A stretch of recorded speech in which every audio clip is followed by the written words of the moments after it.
So after debriefing about uh, Brandon Rios coming in the ring at 170 and then listening to Floyd Mayweather speak, I couldn't help but think about how special Floyd Mayweather is because he fought at his walking around weight.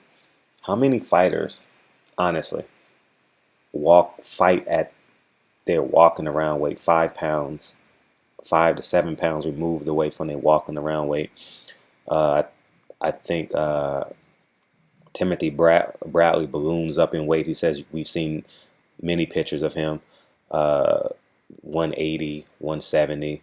Uh, Adrian Broner coming at 170. Roberto Duran going up 200 pounds. Marcos Maidana, 210 pounds.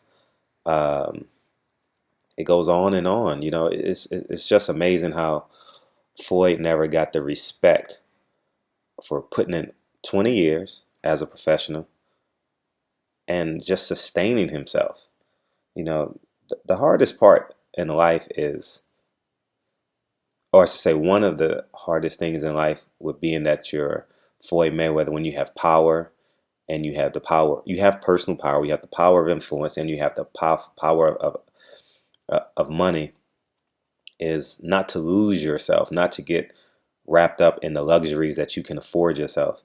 And although Floyd spends a lot of money, he doesn't abuse his body. I've been in clubs, not with Floyd, but I've been in clubs when I go to Vegas, when I'm covering fights. Um, I've seen Floyd in clubs multiple times. When he comes to LA, I've seen him in clubs multiple times. And similar to like what Kevin Durant does, he buys all his friends bottles but doesn't partake in it. You know, all his friends are drinking behind him, and he's just dancing with his jewelry on, with his sunglasses on, and that's amazing because just simple. Let me just simplify this for you guys. It's like going, I mean, for lack of a better, it's like going to Thanksgiving dinner and not eating. You know, when you have every ounce of alcohol, all the women, everything, you don't partake in it. You don't put nothing before your career. Although he's known to have multiple girlfriends at a time, and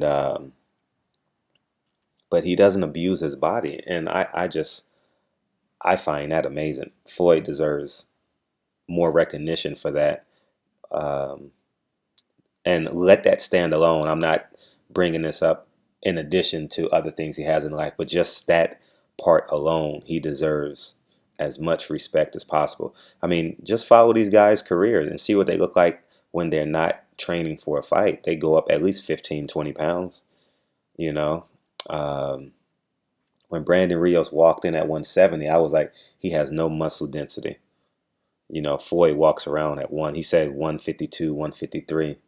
And Dante just did an interview. He said if he could have made 160, he could have fought Gennady Golovkin. And I know you guys say all you have to do is be under 160, but fighting at 151, fighting against a 160. So you're fighting a guy who weighs 180. That's a tough. That's tough opposition when your maximum weight is 152, 153.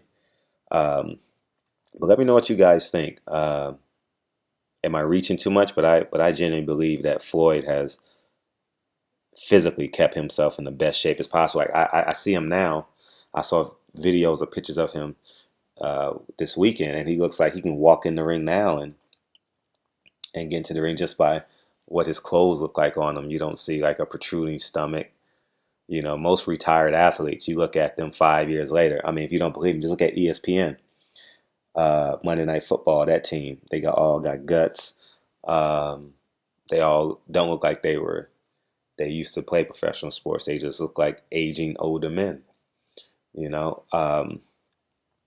But I commend Floyd on this, and I'm excited to see what happens now with Floyd TMT. But I believe Floyd is coming back in September to fight whoever the big draw is at 154 or 147. I believe he'll do that.